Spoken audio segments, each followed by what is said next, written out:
mesmo, porque o Senado aprovou ontem à noite o projeto de lei que cria o Comitê Gestor do Imposto sobre Bens e Serviços, o IBS. Essa é a terceira etapa da reforma tributária analisada pelo Congresso Nacional. Agora, o projeto volta para a análise da Câmara dos Deputados, que terá a palavra final sobre o texto. Quando a votação for concluída, o presidente Lula deve decidir se veta ou não a proposta, ou pelo menos partes dela. Quem vai trazer mais detalhes sobre essa história infinita, né? Não acaba nunca, é a Marília Ribeiro de volta. Bom dia de novo, minha amiga. Bom dia novamente, Nath. Pois é, uma história infinita, né? Ela que iniciou lá em 2023, nós tivemos aquela primeira aprovação pelo Congresso Nacional, que foi bastante festejada pelos parlamentares aqui no Congresso. E ontem o Senado Federal aprovou essa parte que trata sobre o Comitê Gestor do Imposto sobre Bens e Serviços, o IBS. Ele foi aprovado aí por 51 votos a 10 no plenário do Senado Federal. E como nós tivemos algumas mudanças no texto que saiu aqui da Câmara dos Deputados e foi para o Senado Federal, ele acaba retornando para análise dos deputados mais uma vez. Só que dessa vez eles vão analisar apenas as mudanças que foram propostas pelo Senado Federal. E daí o texto segue para a sanção ou então veto do presidente Lula, mas a gente lembra que é um texto que saiu lá do próprio governo do Lula, né, do próprio presidente Lula, então a gente precisa acompanhar para saber se de fato ele vai ter algum veto em relação a esse texto. O que a gente traz sobre o Senado Federal, né? O foco principal desse projeto, como eu disse, ele é tratar sobre a criação e o funcionamento do Comitê Gestor do IBS. Ele vai ter a missão de coordenar e também fazer a arrecadação e a distribuição do IBS de forma integrada entre todos os entes federativos, estados, municípios e também o Distrito Federal. Entre os principais pontos nós temos a criação da Câmara Nacional de Integração do Contencioso Administrativo do IBS e da CBS, também que é uma matéria comum a esses novos tributos. Vamos ter também aí a inclusão de bebidas açucaradas na cobrança escalonada do imposto seletivo entre 2029 e 2033. Desta forma, aí, eles buscam garantir o tratamento isonômico com bebidas alcoólicas e produtos fumígenas. Além disso, também teremos aí uma alíquota zero para veículos para PCD. Esse valor ele era de R$70 mil e agora, com esse texto aprovado pelo Senado Federal, ele vai para R$100 mil na compra de veículos para pessoas com deficiência.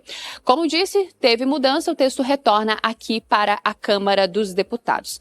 Essas mudanças tributárias, elas vão começar a ser implementadas, se forem sancionadas aí pelo presidente Lula, a partir de janeiro de 2026, mas todas essas mudanças, elas vão acontecer de forma escalonada. Começa em 2026 e deve ser finalizada em 2033. Nath, nós temos aí também que essas alterações das normas de cobrança dos impostos sobre esses consumos, elas vão acontecer aí de forma progressiva com alíquotas de teste. Eles vão primeiro fazer um teste para ver se de fato elas vão estar funcionando. Então esse teste ele vai começar aí pelo CBS e também pelo IBS, que vai ser reunidos aí no Imposto sobre Valor Agregado a partir do ano que vem. E essa nova legislação, ela promove gradualmente a substituição de 5 tributos: o PIS, COFINS, IOF Seguros, o IPI e o ICMS e o ISS. E a estimativa é de que todas essas alterações propostas elas possam valer aí de fato mesmo em 2033.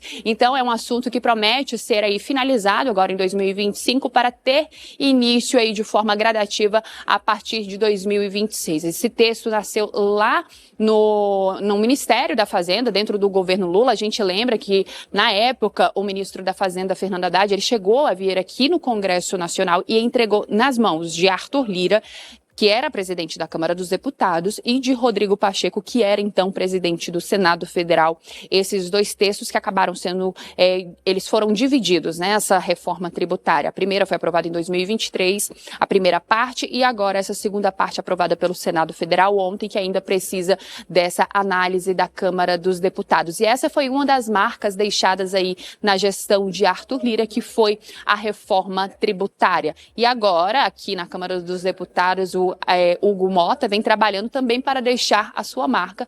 O que ele quer agora é a reforma administrativa. A gente vai acompanhar como é que vai estar essa votação dessa reforma tributária. Vamos ver se de fato esse texto vai caminhar nesses próximos meses, que resta aí pouco tempo, né, Nath, para 2025. A gente vem trabalhando, já estamos em outubro, mas aqui existe um recesso legislativo no Congresso Nacional, onde os parlamentares param as suas atividades no mês de dezembro e retornam apenas em fevereiro, já aí.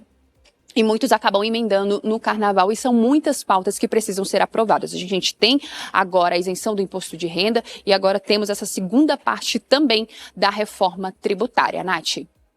Perfeito. Marília Ribeiro, que segue lá no Congresso, acompanhando essas votações importantes, discussões importantes, e daqui a pouquinho ela volta com mais detalhes sobre essas duas histórias e o que surgia ali de pauta importante no Congresso. Valeu, bom trabalho. Até daqui a pouquinho.